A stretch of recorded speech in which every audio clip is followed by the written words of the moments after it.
안녕하십니까. 전하택 교수입니다. 이번 시간 여러분들과 2019년 제2회 대기환경기사 최근 기출문제 풀이를 하도록 하겠습니다. 자, 먼저 문제 1번을 보시게 되면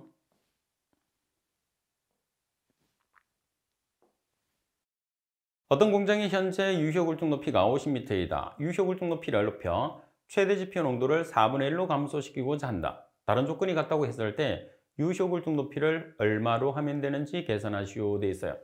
자, 이 문제는 여러분들이 팁에 나와 있는 Cmax라는 최대 지표 농도 구하는 공식을 알고 계셔야 되겠죠. 왜 그러냐면 Cmax라는 최대 지표 농도 구하는 공식에서 Cmax라는 최대 지표 농도와 그리고 유효굴뚝 높이의 상관관계를 이용해서 문제를 풀어 주셔야 되기 때문이죠. 자, 그럼 먼저 Cmax의 공식을 여러분들이 살펴보시게 되면 자, Cmax라는 것은 EQ 나누기 파이 U H의 제곱 kg 나누기 ky입니다. 자, 여기서 q라는 것은 가스량이 되겠죠. 그리고 e는 자연대수, 자연대수는 2.72의 값을 가집니다. u는 풍속, h라는 것은 유효굴뚝 높이, kg는 g는 수직 방향이죠. 수직 방향의 확산계수, ky는 수평 방향의 확산계수예요. 자, 그럼 조건 자체가 유효굴뚝 높이하고 상관관계가 나와 있으니까 Cmax와 유효굴뚝 높이는 어떤 관계가 있죠? Cmax는 유효굴뚝 높이 제곱분의 1의 비례 관계가 있습니다. 자, 따라서 조건에 보시게 되면 유효굴뚝 높이가 50m죠. 그러면 이 값이 HE의 1이 되는 거예요. 그죠? 자, 그리고 유효굴뚝 높이를 높여서 최대 지표 농도를 4분의 1로 감소시킨다고 그랬어요. 그럼 이 조건은 뭐냐면 두 번째 농도는 첫 번째 농도의 4분의 1로 바꾼다는 소리겠죠. 이때 우리가 뭐를 계산하느냐 하면 유효굴뚝 높이를 계산을 하라는 뜻입니다. 그죠? 그러면 첫 번째 농도는 얼마를 기준하면 될까요? 1을 기준하면 되겠죠. 그 1이라는 게 100%예요. 그래서 1 C1일 때 높이는 50m 제곱분의 1. 왜? Cmax와 유효굴뚝 높이는 유효굴뚝 높이 제곱분의 1에 비례하기 때문입니다. 자, 그리고 두 번째 농도를 C1으로 나타냈을 때 4분의 1 C1이 되는 거죠. 이 값이 뭐가 되느냐 하면 C2가 되는 거예요. 따라서 유효굴뚝 높이 제곱분의 1.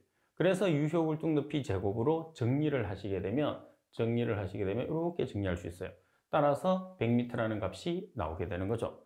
자, 그럼 최종적으로 얼마를 이제 높여야 되느냐고 그랬으니까 유효굴뚝 높이를 100m로 하게 되면은 C2라는 값이 C1의 4분의 1이 된다는 결론이 나오게 됩니다. 그죠? 자, 그래서 Cmax 구하는 공식 반드시 정리를 해 두셔야 됩니다. 자, 그리고 문제 2번을 보도록 하겠습니다. 후드의 유입 계수가 0.79, 속도압이 22mH초일 때 후드의 압력 손실을 계산하시오 돼 있어요. 자, 우리가 압력 손실을 계산하는 공식이 여러 가지가 있는데 그 중에서 가장 기본이 되는 첫 번째 식입니다. 우리가 압력 손실이라는 것은 델타 P로 표시를 하죠. 압력 손실 델타 P는 압력 손실 계수 F 곱하기 속도압 VP. 여기서 속도압이라는 것은 동압을 뜻하죠. 동압 H와 속도압 VP는 같은 뜻입니다. 자, 그래서 문제 조건에 보시면 0.79라는 값이 뭐가 되느냐 하면 유입계수예요. 자, 그리고 22mH초가 뭐냐면 속도압이죠. 그래서 유입계수와 속도압을 이용을 해서 우리가 압력 손실을 계산을 해야 되기 때문에 여기 보시게 되면 압력 손실 계수라는 게 있어요. 그래서 이 압력 손실 계수라는 것은 유입계수를 이용을 해서 여러분들이 계산을 해 주셔야 되거든요. 따라서 F라는 압력 손실 계수는 1 유입계수의 제곱분의 제곱 나누기 유입계수의 제곱을 해주시면 되죠. 그래서 문제 조건에서는 F라는 우리가 압력 손실 계수가 바로 주어지는 경우는 잘 없어요. 왜 그러냐면 압력 손실을 계산하기 위해서 압력 손실 계수가 중요하거든요. 그래서 압력 손실 계수는 주로 유입계수로 주어지기 때문에 유입계수가 주어졌을 때 압력 손실 계수 F 계산하는 식은 반드시 여러분들이 숙지를 해 놓으셔야 됩니다. 자, 그러면 압력 손실 델타 P는 1 유입계수의 제곱 나누기 유입계수의 제곱 곱하기 VP라는 속도압을 곱해 주시면 됩니다. 그죠? 따라서 C라는 유입계수에 0.79를 대입합니다.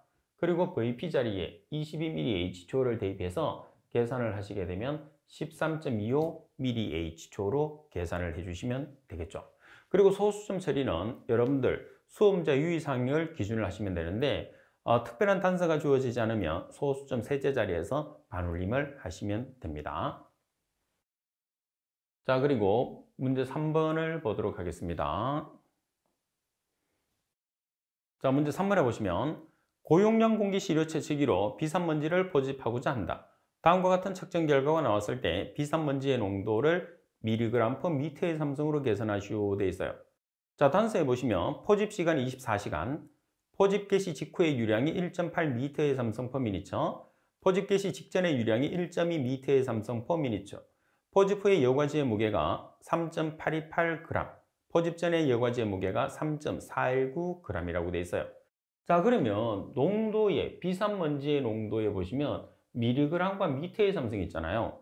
mg이라는 것은 먼지의 질량이 되는 거죠. 그리고 m의 삼성이라는 것은 가스량이 되는 거예요. 그럼 먼지의 질량이라는 것은 뭐죠? 포집 후의 여과지 무게에서 포집 전의 여과지 무게를 빼주시면 돼요.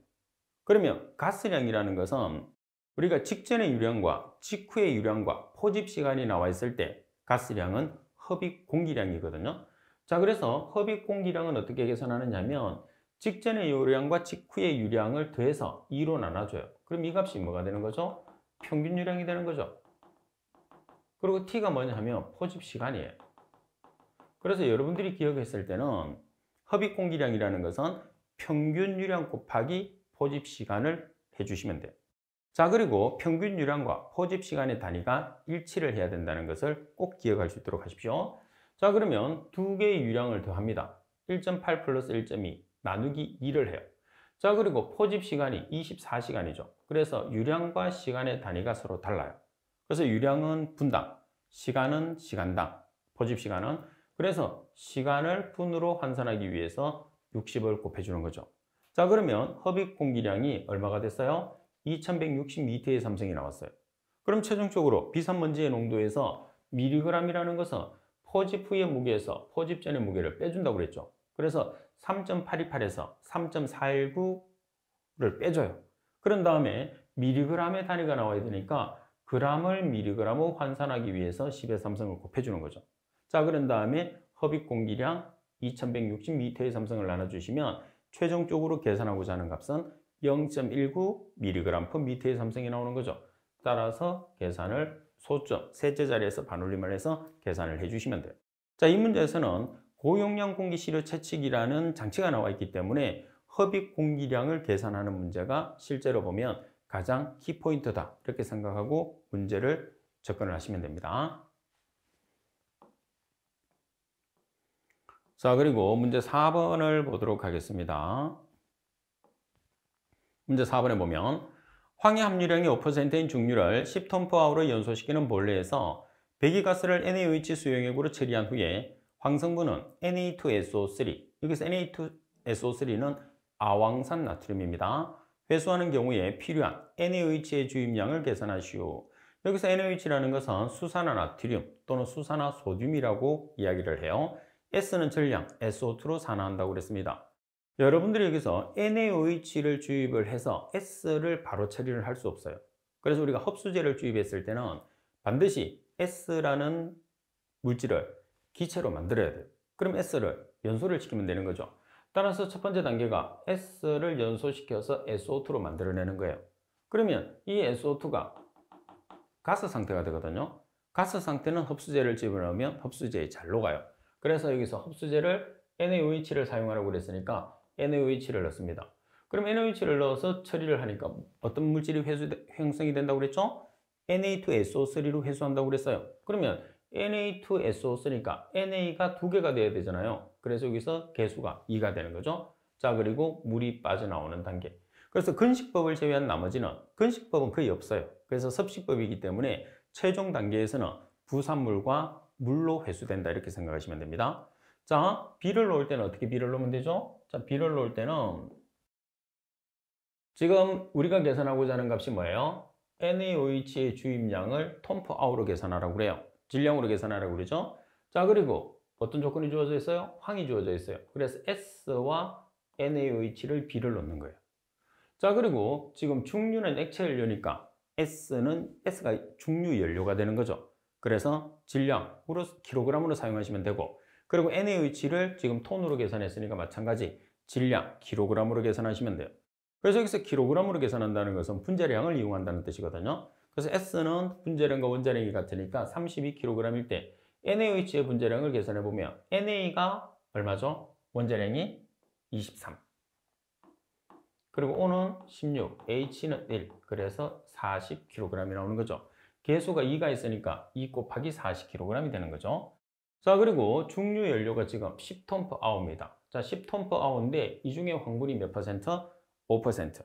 5%에서 퍼센트를 제거하기 위해서 100을 나눠주면 되죠. 따라서 0.05일 때 X. 따라서 대각선으로 곱해서 X가 있는 항으로 나눠주시면 우리가 계산하고자 하는 NaOH는 1.25톤/h라는 값이 나오죠. 자, 여기서도 마찬가지 연료가 톤이고 정답에서 요구하는 단위가 톤이기 때문에 별도로 단위 환산을 하지 않는 거예요. 근데 문제 조건에서 반대로 나와 있으면, 자, 중류가 킬로그램으로 나와 있고 그리고 NaOH가 톤으로 나와 있다고 하면 우리가 중류의 단위를 보정을 하면 되겠죠. 그래서 항상 여러분들이 같은 단위로 만들어줘야 된다는 게 핵심입니다. 여기서는 두 개 단위가 똑같으면 돼요. 왜? 같이 없어지니까. 그리고 여기 있는 단위와 X의 단위가 여기 있는 단위가 이렇게 X의 단위로 오는 거죠. 그래서 단위를 정확하게 비교를 한번 해보셔야 됩니다. 자, 그리고 문제 5번을 보겠습니다. 자, 문제 5번에 보시면 10개의 여과백이라는 것은 우리가 여과 집진기에서 먼지 주머니라고 생각하시면 돼요. 10개의 여과백을 사용하는 여과 집진 장치에서 입구의 먼지 농도가 12g/s의 삼성, 집진율은 98%였다. 가동 중에 한 개의 백에 구멍이 생겨 처리가스량의 18%가 그대로 통과한다면 출구의 먼지 농도를 g/s의 삼성으로 계산하시오 돼 있어요. 자, 그러면 지금 조건을 여러분들이 보면 정상 조건과 비정상 조건 두 가지로 나눠서 문제를 풀어야 됩니다. 자, 정상적인 조건이라는 것은 집진이 되는 상태에서 우리가 통과되는 값.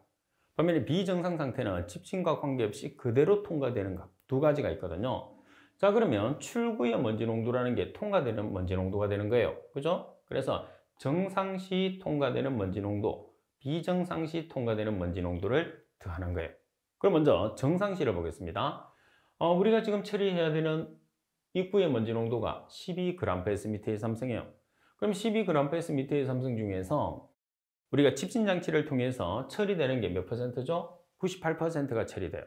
그러면 우리가 출구는 통과하는 값이니까 98%가 처리되니까 2%가 배출되는 거예요. 그죠? 그래서 12g/s의 삼성 곱하기 1-0.98. 자, 그리고 백에 구멍이 생겨서 처리가스량의 18%가 그대로 통과한다고 그랬어요.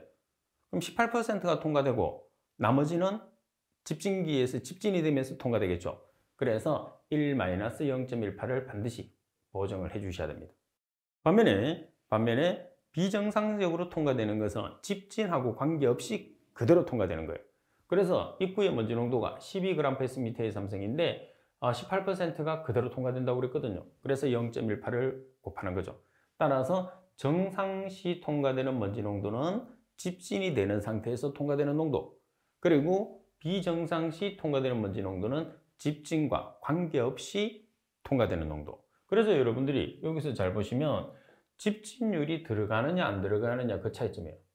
나머지는 똑같죠. 그래서 여기서는 1-0.18이 있겠지만은, 그래서 집진을 우리가 하는 정상시의 통과율은 입구 농도 곱하기 그리고 100에서 집진율을 빼면 통과율이 나오잖아요. 통과된 농도 곱하기 백에 구멍이 생겼는데 그대로 통과되지 않고 18%는 통과되니까 나머지는 집진이 되면서 통과겠죠. 그래서 정상시 계산하고, 그리고 비정상시는 입구 농도가 구멍이 생겨서 몇 퍼센트가 배출된다 그러면 그 값을 그대로 사용하시면 됩니다. 따라서 출구로 배출되는 농도는 2.36g/s의 삼성이 나오게 되는 거죠. 자, 그리고 문제 6번을 보도록 하겠습니다. 자, 문제 6번에 보시면 이론 단수가 1800인 분리관이 있다. 보유 시간이 10분이 되는 봉우리의 좌우 변곡점에서 접선이 자르는 바탕선의 미리를 계산하시오. 기록지의 이동 속도는 분당 1.5cm이며 이론 단수는 모든 성분에 대해서 동일하다고 돼 있어요. 자, 그러면 지금 우리가 기체 크로마토그래피 비법을 이용을 했을 때 데이터를 계산을 하는데 그 중에서도 뭐를 계산하느냐면 이론 단수 n을 계산을 하는 거예요. 그러면 이론 단수 n을 여러분들이 계산했을 때 실제로 보면 그래프 자체에서 몽우리의 피크가 이렇게 나타나겠죠? 그러면 이 값이 W가 되는 거예요. 그죠? 그리고 기록지 이동 속도는 자, 여기까지는 TR1, 자, 이렇게 TR2. 그래서 기록지 이동 속도는 TR2가 되는 거예요. TR1, TR2가 되는 거죠. 자, 이런 식으로 값을 계산하는데 먼저 공식을 보면 이론 단수에는 16 곱하기 W분의 TR의 제곱으로 계산하죠. 자, 여기서 N이라는 것은 이론 단수가 되는 거니까 단위가 없어요. 그리고 W라는 것은 기록지, 이제 W라는 건 봉우리의 폭이 되는 거죠. 봉우리의 폭. 그리고 TR이라는 것은 기록지의 이동 속도예요. 근데 계산을 했을 때 중요한 게 있어요. 뭐냐면 TR이라는 기록지의 이동 속도는 실제로 뭐를 의미하느냐면 기록지의 이동 속도와 보유 시간을 곱한 값을 뜻해요. 왜 그러냐면 기록지의 이동 속도에서 시간 단위가 없어져야 되거든요. 그래야 단위가 맞춰지기 때문에. 그래서 보유 시간을 반드시 곱한 값이 TR이라는 거. 그러면 공부를 하는 여러분들은 어떻게 기억하느냐면 기체 크로마토그래피 비법에서 N이라는 이론 단수를 계산했을 때 TR이라는 기록지의 이동 속도는 문제에서 주어지는 기록지의 이동 속도 곱하기 보유 시간을 한 것이다. 보유 시간을 곱한 값이다. 이렇게 기억하고 있으면 여러분들이 문제 푸는 게 편합니다. 자, 여기서 N이라는 이론 단수가 얼마로 주어졌죠? 1800이 주어졌어요. 그러면 16 곱하기 TR이라는 값이 지금 보시면 기록지의 이동 속도가 분당 얼마라고 그랬어요? 1.5cm. 자, 그러면 우리가 미리로 계산을 해야 되니까 1.5cm는 지금 여기까지 여러분들이 계산하면 1.5cm는 15mm per minute 이렇게 계산하셔도 돼요. 그죠? 곱하기 보유시간, 문제에서 보유시간은 10분이라고 돼 있죠. 10분. 그래서 W의 값을 계산하시면 되죠. 자, 여기서 W의 값을 계산했을 때는 제곱이 취해져 있으니까 16을 나눠줘요. 이렇게. 그런 다음에 여러분 루트를 없애기 위해서 맞은편에 루트를 취해줘도 되죠. 그래서 루트를 취해줘도 되고 그리고 전체에 2분의 1승을 취해줘도 되죠. 그래서 루트라는 값은 2분의 1승과 동일한 값입니다. 따라서 W를 계산하시게 되면 14.14mm라는 값이 나오게 되죠. 그래서 이 문제의 핵심은 N이라는 이론 단수 구하는 공식을 알고 있는 게 가장 중요하겠지만 그 식과 더불어서 TR이라는 기록지의 이동 속도를 대입을 했을 때 기록지의 이동 속도의 보유 시간을 곱한 값을 TR로 대입한다는 게 이 문제의 포인트다. 이렇게 생각하고 준비를 해 놓으셔야 됩니다. 필기시험에서도 상당히 자주 우리가 접하는 문제 중에 하나입니다. 그죠? 자, 그리고 문제 7번을 보도록 하겠습니다. 충전탑에서 흡수액 선정 시 일반적인 구비 조건 6가지를 쓰시오. 자, 예시, 용해도가 높을 것. 용해도가 높다는 것은 물에 잘 녹는다는 뜻이겠죠. 그리고 예시로 제시되어 있는 내용은 여러분들 답란에 기재를 하면 정답으로 인정을 하지 않습니다. 자, 그리고 여기서 충전탑이라는 것은 다른 말로 뭐라고 하죠? 충전탑은 흡수탑이라고 그러죠. 그래서 흡수액을 이용을 해서 기차성 물질을 제거한다고 그래서 충전탑, 흡수탑 이렇게 이야기를 하죠. 자, 그리고 충전탑은 충전재를 이용을 하는 거예요.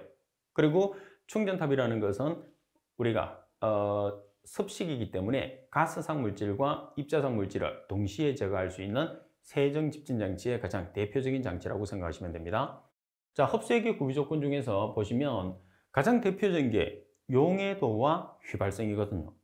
그죠? 그래서 용해도는 높고, 다시 말해서 물에는 잘 녹고 휘발은 되지 않아야 되죠. 휘발성이 높다는 것은 자기 성질을 빨리 잃어버리는 것하고 동일하다고 보시면 됩니다. 자, 따라서 휘발성은 낮아야 합니다. 그리고 여기서는 예시로 제시되어 있지만은 예시로 제시 안 돼 있는 경우가 많으니까 이 두 가지는 반드시 기억해야 돼요. 용해도는 높아야 됩니다. 자, 그리고 점성이라는 것은 어때요? 끈적끈적한 성질은 작아야 되겠죠. 그리고 용매의 화학적 성질과 비슷해야 되고, 그리고 부식성이나 독성이 당연히 없어야 됩니다. 그리고 은은점이라는 것은 언원점이라는 것은 말 그대로 언원점이죠. 그래서 언원점은 낮으면 낮을수록 좋아요. 반면에 여러분들 끓는 점, B점은 어때요? 높으면 높을수록 좋죠. 그래서 어는 점과 끓는 점의 차이가 많이 나면 많이 날수록 우리가 사용되는 범위가 그만큼 넓다는 거죠. 그리고 시장성이 좋고 가격이 저렴하면 저렴할수록 우리가 사용하기에 그만큼 편하다. 그래서 지금 여기에 제시된 것 외에도 말씀드린 것처럼 끓는 점도 들어갈 수도 있고 여러 가지가 들어갈 수 있으니까 여러분들 정확하게 숙지를 해서 그리고 문제 조건에서 요구하는 개수만큼만 서술을 해주시면 됩니다.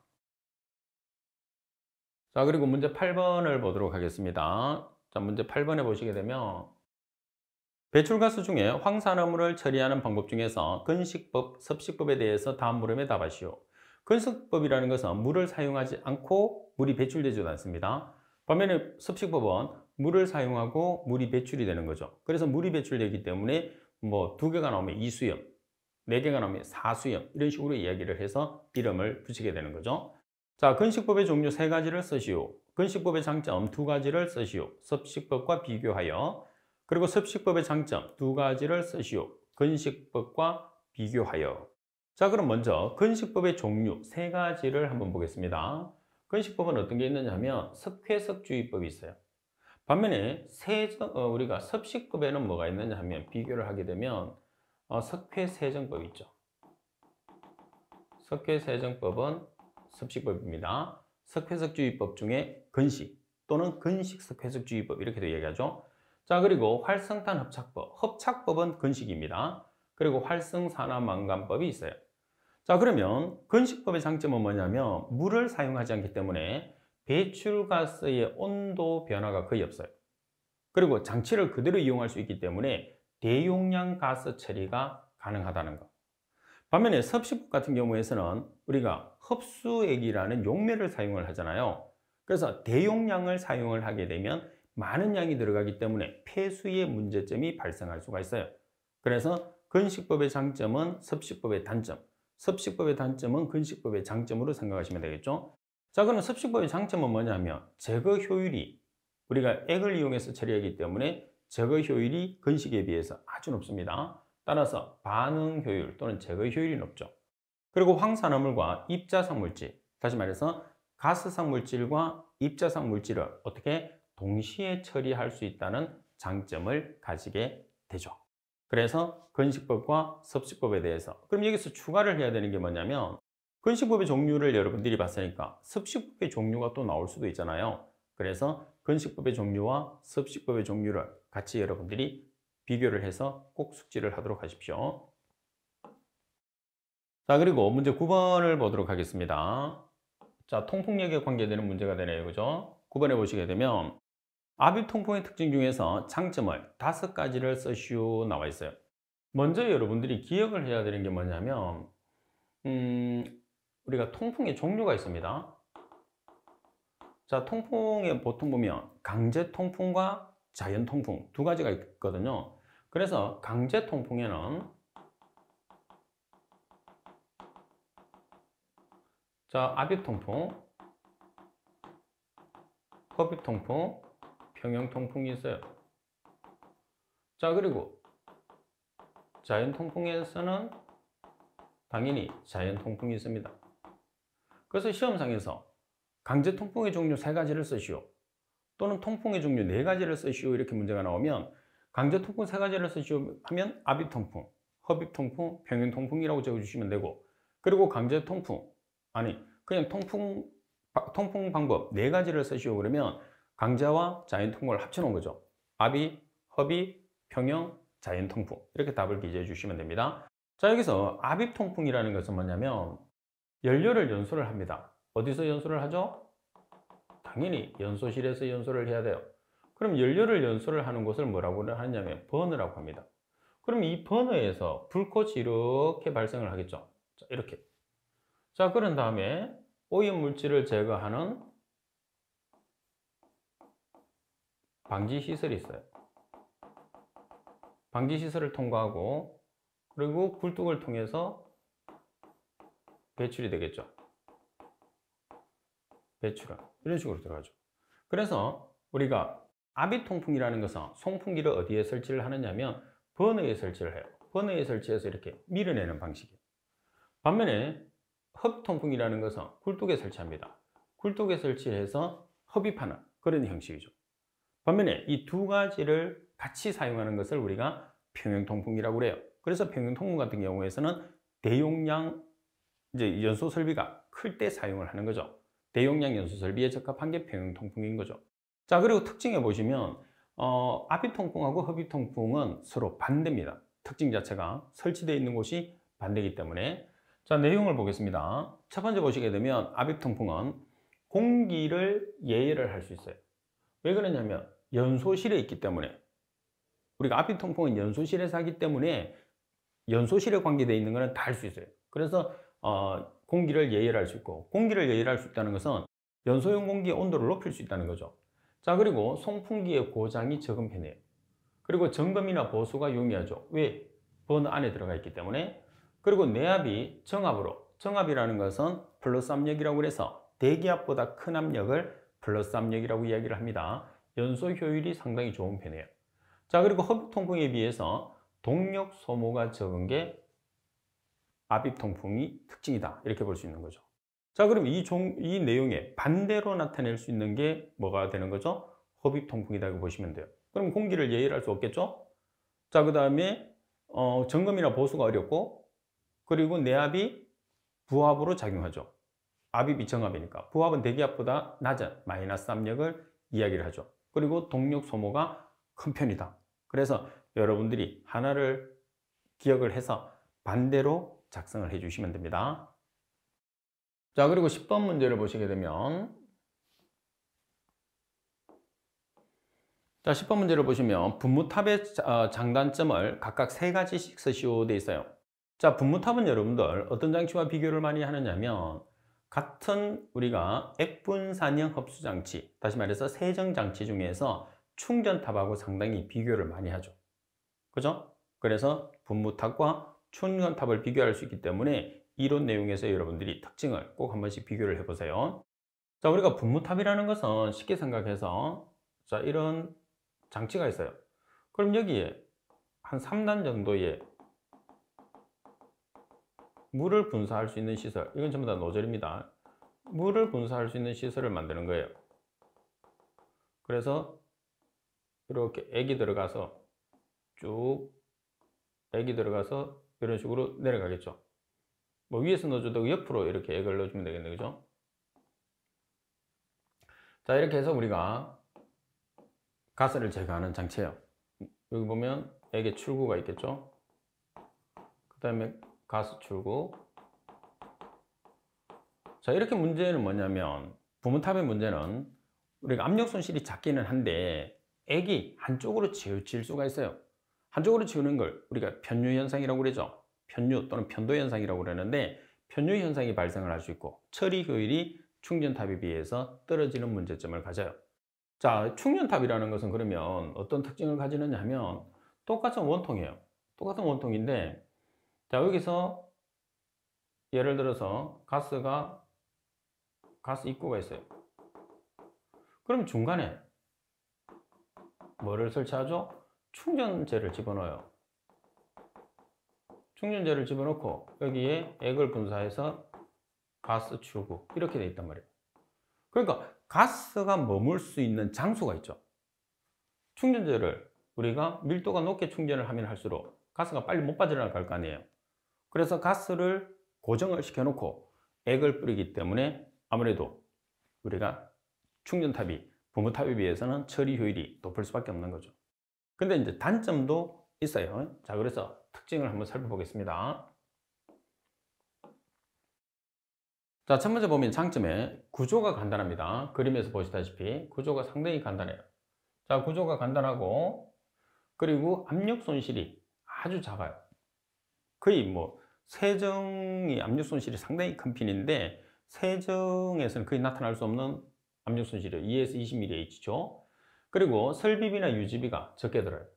그리고 우리가 충전탑처럼 충전재를 사용하지 않기 때문에 압력 손실의 증가가 없죠. 보시다시피 압력 손실도 가장 작은 편이고, 반면에 단점에 보면 보시다시피 노즐을 많이 사용해요. 우리가 물을 뿌려주는 걸 물을 분무한다고 하거든요. 그래서 그 분무를 노즐을 통해서 하기 때문에 분무 노즐이 많으면 많을수록 우리가 막히기가 쉽겠죠. 그리고 편유 현상이 발생된다고 그랬어요. 우리가 액을 뿌려주는데, 가스를 처리하기 위해 액을 뿌려주는데 액 자체가 한쪽으로 치우쳐지는 현상, 골고루 뿌려지지 않고 한쪽으로 치우쳐지는 현상이 편유 현상이에요. 그래서 편유 현상이 발생되기 쉽습니다. 그리고 뿌려주는 분무액과 처리를 해야 되는 가스가 균일하게 접촉시키는 것이 상당히 어렵습니다. 왜 그러냐면 우리가 요구하는 방향으로 가스가 올라오는 게 아니죠. 물은 노즐을 통해서 그대로 뿌려지기 때문에. 그래서 두 가지를 우리가 균일하게 맞추는 게 어렵다는 거. 그리고 물방울을 아주 미세하게 만들어야 돼. 그래서 물방울이 미세하면 미세할수록 처리가 잘 되거든요. 그럼 미세하게 만들기 위해서는 뭐가 많이 필요해요? 동력이 많이 필요하겠죠. 자, 그래서 분무탑의 장단점을 여러분들이 지금 여기서 공부를 하시고, 그리고 말씀드린 것처럼 이거와 더불어서 충전탑에 대한 특징을 같이 공부를 해 놓도록 하십시오. 두 개를 비교해서 공부를 하시면 더욱더 수험 준비에 좋겠죠. 자, 그리고 11번에 보면 원심력 집진장치에서 블로던 효과를 4가지를 쓰시오 돼 있어요. 우리가 원심력 집진기는 전처리 장치 중에서도 많이 사용하는 이유가 뭐냐면 효율을 높일 수 있는 방법이 있기 때문이죠. 그래서 집진 효율을 높이는 가장 대표적인 방법이 블로다운 효과예요. 자, 그리고 여러분들 시험상에서는 지금 나와 있는 블로다운의 정의와 블로다운의 효과를 각각을 적으라는 경우도 있고 지금처럼 따로따로 요구하는 문제도 있거든요. 시험에서 아주 중요한 이론 문제니까 꼭 숙지를 해야 됩니다. 자, 먼저 블로다운에 대한 정의를 한번 보겠습니다. 이 블로다운이라는 것은 원심력 집진기가 사이클론이죠. 그래서 다른 집진기에서는 볼 수 없어요. 원심력 집진장치, 즉 사이클론에서 집진 효율을 높이는 방법입니다. 하부의 더스트 박스, 하부의 더스트 박스라는 것은 먼지를 모으는 박스가 되는 거죠. 하부의 더스트 박스에서 처리 가스량의, 여기서 핵심 포인트는 뭐냐면 처리 가스량의 얼마를 블로다운을 해주느냐, 5에서 10%, 5에서 10%를 처리해서 사이클론 내에 난류 현상을 억제를 시키고, 그리고 먼지의 재비산을 막아주고, 그리고 장치 내벽 부착으로 일어나는 먼지의 축적을 방지를 하죠. 그래서 이런 현상들을 방지를 하기 때문에 뭐가? 블로다운이. 그러면 이런 현상들을 방지하게 되면 당연히 처리 효율이 어떻게 될까요? 높아지는 거죠. 그래서 결론적으로는 집진 효율을 증가시키는 방법, 어디에서? 사이클론에서. 그 내용이 블로다운이다, 이렇게 보시면 됩니다. 그럼 블로다운의 효과는 보시다시피 먼지의 재비산을 방지하죠. 재비산이라는 것은 말 그대로 비산은 날아다니는 거예요. 포집된 먼지가 다시 날아다니게 되면 포집 효율이 떨어지겠죠. 그래서 재비산을 방지합니다. 그리고 유효 원심력을 증대를 시켜요. 원심력이 크면 클수록 처리 효율이 높아지기 때문에. 그리고 집진 효율이 증가됩니다. 그리고 먼지 부착으로 인한 폐쇄가 방지가 되는 거죠. 어떤 방법에 의해서? 블로다운 방법에 의해서. 그래서 항상 기억을 해야 되는 것은 블로다운이라는 것은 원심력에서만 발생을 하는 거죠. 그죠? 그래서 실기 같은 경우에서는 원심력 집진기에서 DP50에 관계되는 계산식에 관계되는 공식, 그리고 블로다운에 대한 이론 문제가 가장 자주 출제되기 때문에 핵심 내용으로 여러분들이 알고 계시는 게 중요합니다. 자, 그리고 12번 문제를 보겠습니다. 12번 문제를 보시게 되면 스테판 볼츠만의 법칙에 대해서 서술하시오. 자, 스테판 볼츠만 법칙 같은 경우에서는 뭐에 관계되는 내용을 이야기하는 거죠? 절대 온도의 몇 승에 비례하느냐, 그 내용이 가장 중요해요. 그래서 내용에 보시면 흑체의 단위 면적으로부터 단위 시간에 방출되는 전 파장의 복사 에너지의 양, 여기서 이 복사 에너지의 양이 흑체 절대 온도, 흑체의 절대 온도 몇 승에? 4승에 비례한다는 법칙이 스테판 볼츠만의 법칙이라는 거 꼭 기억하세요. 여기서 전 파장의 복사 에너지의 양을 우리가 E라고 표기를 합니다. 그래서 복사 에너지의 양 E는 흑체의 절대 온도 4승에 비례한다는 법칙. 그래서 가끔씩 문제가 출제됩니다. 자, 그리고 여러분들 보시다시피 지금 보고 있는 문제는 여러분들 선배들이 시험을 친 다음에 문제를 보고 내서 제게 보내준 문제를 제가 문제를 다시 만들어서 여러분들에게 강의를 하고 있는 문제거든요. 그래서 시험 문제를 복원했을 때는 시험을 치는 여러분들이 복원을 제일 정확하게 할 수 있어요. 그래서 시험을 치고 나서 복원해서 제게 보내주시면 제가 후배들을 가르치는데 아주 많은 도움이 됩니다. 그래서 여러분들의 적극적인 참여를 꼭 부탁을 드리겠습니다. 자, 복원된 문제는 제가 사용하는 메일로 보내주시면 됩니다. 제가 사용하는 메일은 kwe7002@한메일.net이 됩니다. 지금 여러분들 지금 보고 있는 이 문제는 실기시험이 자급형과 필답형이 동시에 있을 때 문제예요. 그래서 문제가 조금 작죠. 지금 여러분들이 공부하는 기준에서 출제되는 문제는 18문제에서 20문제, 대개는 보통 20문제가 출제되는데 필답형으로만 시험 치니까 한 20문제로 문제가 늘어났습니다. 지금 여러분들에게 강의한 이때는 실기 필답형과 자급형이 동시에 있었던 해라는 거 참고하시면 됩니다. 자, 이번 시간 수업은 이것으로 마치도록 하겠습니다. 수고하셨습니다.